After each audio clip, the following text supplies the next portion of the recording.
Bonjour à tous, c'est OP Code et bienvenue à vous dans cette nouvelle vidéo. Aujourd'hui, en effet, nous allons apprendre donc une nouvelle notion, ça va être très intéressant, vous allez voir. Les OP Codes. D'accord, qu'est-ce que c'est qu'un OP Code? Donc déjà, je vais vous énoncer en fait ce qu'on va apprendre durant cette petite série. D'accord, il y aura quelques petits épisodes. Donc ça va être un cours théorique sur les OP Codes. Et ensuite, par la suite, éventuellement, on pourra proposer un projet. Notamment, je pense à un désassembleur. Développer un désassembleur en C ou en C++, ou en Ruby, en ce que vous voulez. On verra ça par la suite. Voilà. Donc, dans un premier temps, qu'est-ce qu'on va faire? Je vais vous expliquer ce que c'est qu'un OP Code, très rapidement. Dans ce premier épisode, je vous explique ce que c'est un OP Code. Dans le même épisode, aujourd'hui, je vais également vous montrer comment décoder deux types d'OP Code, d'accord? Et on verra les autres après, et je vous montrerai également un mode parmi les 4 modes en question. Donc voilà. Et donc on ira jusqu'à la fin, juste dans les autres vidéos, quoi. Voilà. Parce que oui, il y a différentes façons de décoder un OP Code, parce qu'il y a des OP Codes différents. Voilà. Donc voilà. Donc, alors, j'aurais voulu vous faire ça, en fait, une vidéo sur un tableau, puisqu'en fait, j'ai acheté un tableau. Simplement, voilà, je n'ai pas encore le matériel pour tout simplement filmer, en fait, juste mon tableau pendant que j'écris, donc on verra ça plus tard. Donc je vais essayer de vous la faire avec Paint, d'accord, histoire de voir si on peut essayer de dessiner tout ça, quoi. Et de vous faire comprendre comment décoder un OP Code. Donc, alors, qu'est-ce que c'est qu'un OP Code? Un OP Code, c'est simplement une instruction en assembleur en hexadécimal. Voilà. Donc pour vous montrer un peu ce que c'est, je vous propose d'aller sur mon petit... Hop, on lance mon petit Ubuntu. En effet. Voilà. Est-ce que j'ai un binaire ici? Je n'ai pas de binaire. C'est pas grave.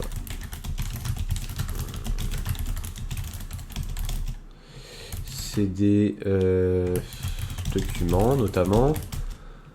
On va aller dans Programming. Hop, on va aller dans ASM par exemple. Et voilà, on va prendre là le petit châle.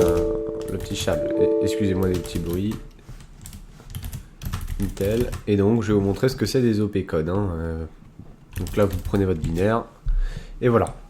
En effet, bon là, voilà. Donc voilà, ça va être simplement ces instructions-là en hexadécimal. Donc là, par exemple, le B8 correspondrait au MOV, par exemple. Voilà. Et là, ça correspondrait, en fait, tout simplement à cette valeur, donc 1337, mais en Little Indian. D'accord? Lorsqu'on parle de Little Indian et de Big Indian, Little Indian, c'est simplement, en fait, notre adresse inversée. D'accord? Voilà. Les OP codes, donc notamment là, sont inversés. Octet par octet. Voilà. Ok. Donc voilà, on a les OP codes. Voilà, malheureusement, le problème, c'est, vous allez me dire, voilà, on a juste à avoir une table d'OP code et puis d'associer le bon OP code à la bonne instruction. Mais non. Il y a certains OP codes qui sont décodables avec un certain calcul binaire, des opérations binaires, et d'autres avec une certaine architecture, une certaine norme notamment. Donc je pense à la RM mode, le mode RM. Et donc voilà. Voilà ce qu'est un OP Code, en gros. Voilà, en gros. Et donc aujourd'hui, je vous propose de décoder un petit programme. Donc un tout petit programme de 2 lignes. Donc par la suite, vous serez capable notamment de décoder facilement ceci. Voilà. Et finalement, OBJDump, c'est ce qu'il fait. Il va simplement prendre les instructions, donc les OP codes, et il va les décoder une par une, quoi. Donc voilà, c'est tout. Voilà, donc je vous montre ça dès maintenant. Donc ce que je vous propose, c'est qu'on prenne, on aille sur Paint, d'accord. On mette, voilà. Donc je vous propose de prendre ce petit programme de base.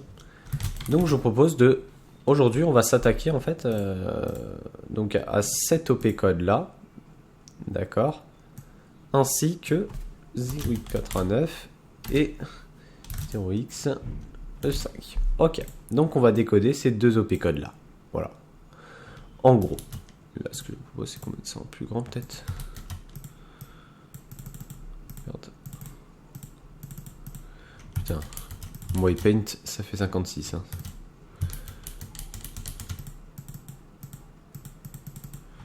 Est-ce que je vais réussir? D'accord, super. Bon, on va recommencer. Hop, nouveau, enregistrer, pas de problème. Donc voilà, on fait ceci. Donc en l'occurrence 0x55 et 0x89, 0x5. Voilà nos deux OP codes en gros. Hein. Ok. On doit les décoder chacune. Donc chacun des OP codes. Ok. Ça marche. Donc, pour ce faire, qu'est-ce qu'on va faire? On va commencer, donc on a notre première instruction qui est 0x55. Ok. Donc, je vous propose d'aller, pour vous aider, en fait, on va tout simplement aller dans ce petit tableau. Donc cette table. Voilà, c'est l'Intel x86 Assembler Instruction Set OP Code Table. Et donc aujourd'hui, on va regarder un peu, tout simplement, sa valeur à 0x55. Ok, on regarde sa valeur. Donc, si en effet on regarde sa valeur, 55 juste ici, on voit qu'il correspond à push EBP. Très intéressant. Voilà. Et si on y regarde en fait tout simplement la légende, on peut voir en effet que length est égal à 1. Ce qui veut dire que, donc, quand c'est en vert clair, c'est lorsqu'il y a que 1 octet. L'hexadécimal, donc l'OP code est de 1 octet seulement. En l'occurrence, il est de 1 octet. On a donc décodé notre première instruction OP code. Voilà. Donc, pas de problème. Donc, on va écrire ça. Donc, notre première instruction, ce serait un petit push EBP. Voilà. Ce serait ça. Voilà. Putain, il n'y a vraiment pas moyen de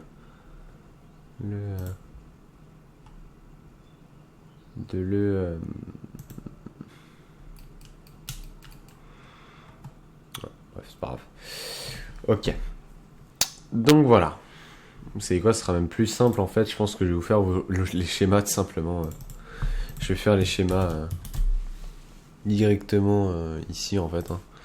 Ce sera plus simple. Donc là, on avait 0x89, 0xe5, mais juste avant, on avait nos OP codes 0x55. On avait trouvé en effet que 0x55 égale push EBP. Ok, jusqu'ici, il n'y a pas de problème. Donc on a le début de notre petit programme sympathique. Ok. Ok. Là, attention, ça va se compliquer. Pourquoi? Donc, ce qu'on va faire, on va regarder quand vous voyez deux OP codes comme ça, à côté. Comment que ça se passe? En fait, ce qui va se passer, c'est que l'on va regarder le premier OP code. En l'occurrence, c'est 0x89. Ok. On va regarder dans la table d'OP code. Donc 0x89, 89, juste ici, on voit que lui est violet. D'accord. Donc 89 égale à mauve. Simplement, si on regarde la légende, on voit qu'il a le mode RM. Qu'est-ce que c'est que ça? Donc le mode RM, en fait, c'est une norme, donc un tableau de normes un peu, qui vont définir via des calculs binaires, dans un tableau, quel registre est utilisé, quelle valeur est utilisée, par exemple. Et donc en fait, ça va servir Par exemple, bah, si on souhaite, on ne connaît pas tout simplement les deux valeurs, donc notamment si, admettons, l'instruction c'est mov EAX dans EBP, enfin EBP dans EAX, eh bien, il faut bien qu'on connaisse le placement de ça, d'accord? Il faut également qu'on connaisse, bah, on sache que du coup, ça va être deux registres qui vont être concernés, ou non, ou si ça va être un déplacement. Je pense que vous allez mieux comprendre quand je vais pratiquer. Donc là, on a déjà l'instruction, donc c'est déjà très intéressant. Voilà, on peut le mettre ici si on le souhaite. On a déjà l'instruction, pas de problème. Maintenant, il va nous falloir autre chose. Ce que je veux dire, c'est que là, ça va être assez complexe parce que on va devoir trouver, enfin ça va pas être complexe du tout en fait, hein, c'est juste qu'il va falloir essayer de comprendre la logique. Donc là, on va essayer de trouver tout simplement l'ordre. Donc par exemple, admettons que les deux registres concernés, ce soit EAX et EDI, d'accord? Eh bien, il faut savoir si c'est pas EDI, si c'est EDI qui va dans EAX, ou si c'est l'inverse, si c'est EAX qui va dans EDI. Et pour ce faire, il y a une méthode, d'accord? Donc quand vous voyez qu'en effet, un OP-code a le mode RM, ce qu'on va faire, c'est que nous, on va aller donc dans ce petit article, très sympathique, qui explique un petit peu, avec un petit schéma. Donc en effet, voilà le mode RM, en fait. Hein. Le mode RM, il est très simple. Donc on a une première partie de bits, donc de 2 bits, c'est en bits. Hein. On a une deuxième partie de 3 bits, et une troisième partie de 3 bits également. D'accord? Donc, voilà. Et la première chose, du coup, donc ça va se passer comme ça, hein, de base. Hein, c'est-à-dire, faut vraiment retenir ce placement-là de base. Hein, c'est le placement de base. D'accord? Mais ça, on en reviendra juste après. Idem pour ça. Là, ce qui va nous intéresser, c'est cette partie. Cette partie, en fait, elle nous dit que voilà, si le D est égal à 0, et bah du coup, c'est le registre, donc reg, qui va dans RM. Si en revanche, il est égal à 1, et bah c'est le reg, non, c'est le mode RM qui va dans reg. D'accord? Donc, réfléchissez bien. Maintenant, comment on détermine ce débit? On appelle le débit, en fait. D'accord? Donc, comme ils le disent, dans les OP-codes, le débit dans les OP-codes détermine l'opérand source, lequel est l'opérand de source et lequel est l'opérand de destination. Voilà ce qu'ils veulent dire. Et donc pour trouver ce petit débit, bah, c'est très simple, figurez-vous. Ça va être très simple. Qu'est-ce qu'on va faire?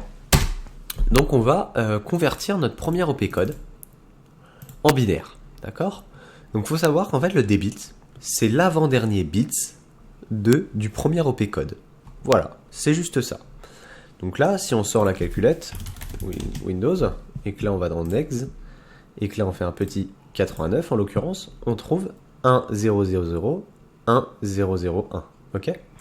Donc, si on prend cette petite valeur, d'accord?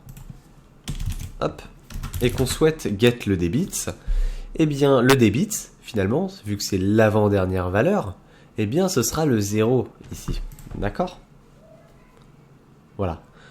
Donc l'avant-dernière valeur, ce serait donc le 0 juste ici. Donc on aurait obtenu le 0. D'accord? Voilà. Le débit. Donc maintenant, on sait que du coup, si le débit égale à 0, débit égale 0, donc, en effet, on va savoir le placement du registre. Ce sera donc reg qui sera la source. Ce qui veut dire que, en gros, ça fera un mov de RM reg. Voilà. En gros, pour vous expliquer, ça sera en assembleur. Bon, il va vous falloir, bien évidemment, je vous ai pas dit, les prérequis, ça va être des notions en assembleur. Hein. Voilà. En l'occurrence, là, si on fait ça, donc 0, du coup, c'est le reg qui va dans RM, donc ce sera r/m, virgule, reg. Voilà. Donc voilà. C'est tout. Donc la destination, ce serait RM, et reg, ce serait la source. Ok? Pas de problème. Donc c'est très intéressant. Ok? Maintenant qu'on sait ça, on sait du coup lequel va aller dans lequel. Maintenant, il faut trouver ces deux valeurs-là, RM et reg. Et pour ce faire, c'est pas plus complexe, hein, d'accord?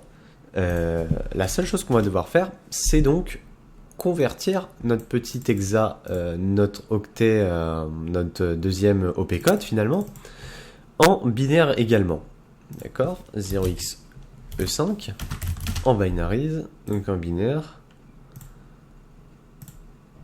E5, on obtient ceci. Très bien. Ok, une fois qu'on sait ça, il va falloir qu'on trouve le mode.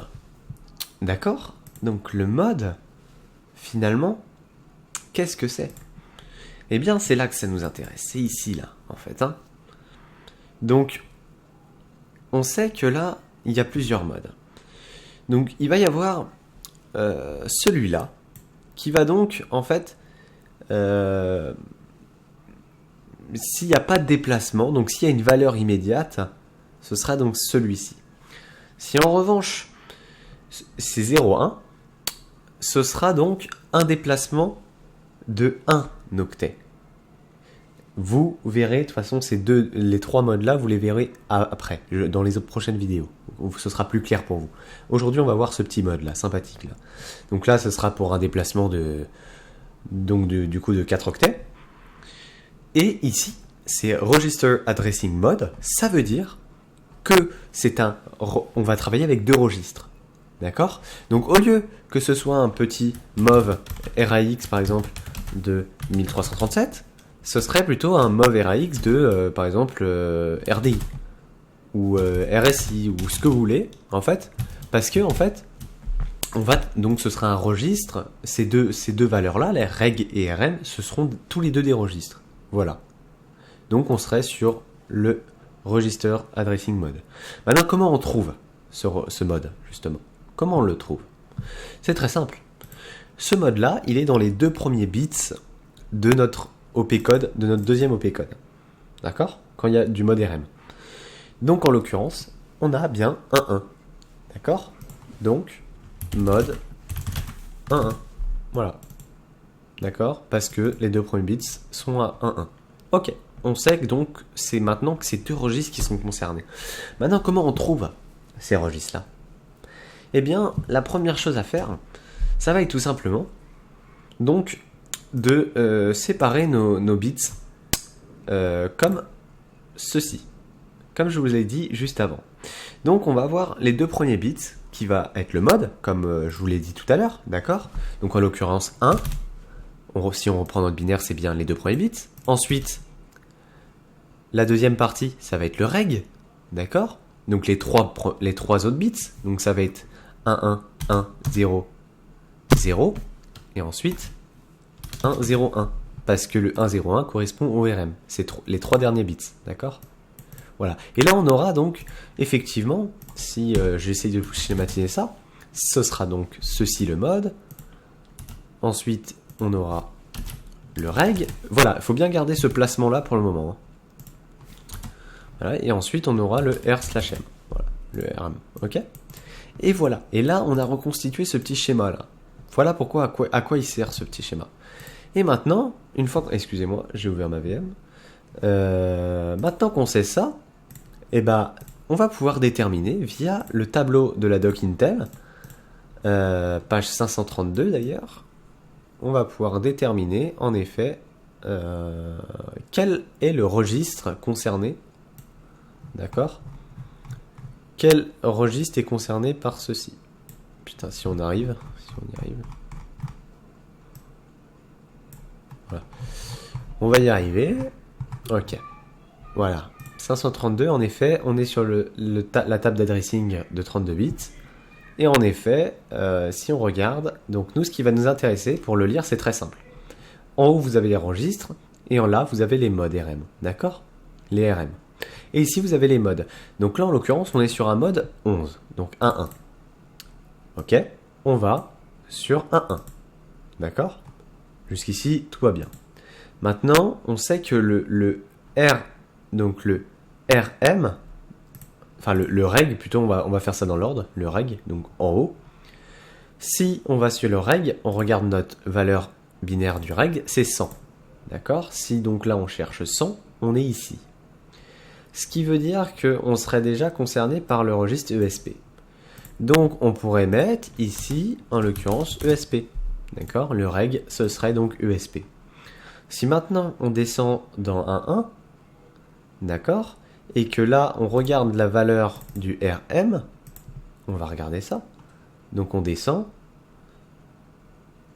Donc c'était 101, d'accord? Hop, on va jusqu'au 100, et en effet on est concerné à EBP. Voilà, donc c'est EBP qui est concerné. Donc le RM c'est EBP. Maintenant vous allez me dire, bah, il manque un dernier truc. Enfin, vous allez me dire, c'est fini. Mais non, pas du tout. Je vous ai dit qu'au début qu'on devait trouver le placement. Donc quel registre allait aller dans l'autre en fait? Quel est le registre de source et quel est le registre de destination? Eh bien on a mis ceci là tout à l'heure. Donc si vous réfléchissez, en effet, on a bien notre petite instruction complète. Si on fait un mov et que du coup on sait que le RM c'est simplement la destination, donc on prend la valeur de RM en l'occurrence EBP, d'accord?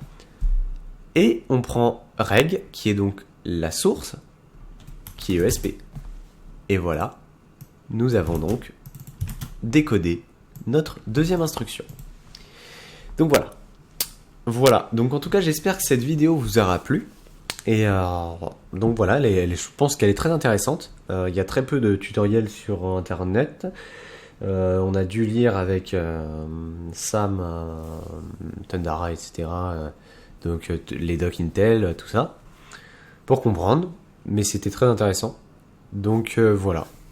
Voilà, c'était les premières méthodes pour les instructions. Hein, et les prochaines fois, donc on verra le mode RM avec donc les différents modes. Donc on va voir tout le mode RM, on va voir les SIB bytes, on va voir les undecoded, donc tout simplement ce qu'on appelle les undecoded, c'est les instructions qu'on n'arrive pas à décoder, mais réellement elles sont décodables hein, via un petit algorithme, un petit calcul binaire, très simple. Donc voilà, donc c'est terminé et on se retrouve à la prochaine.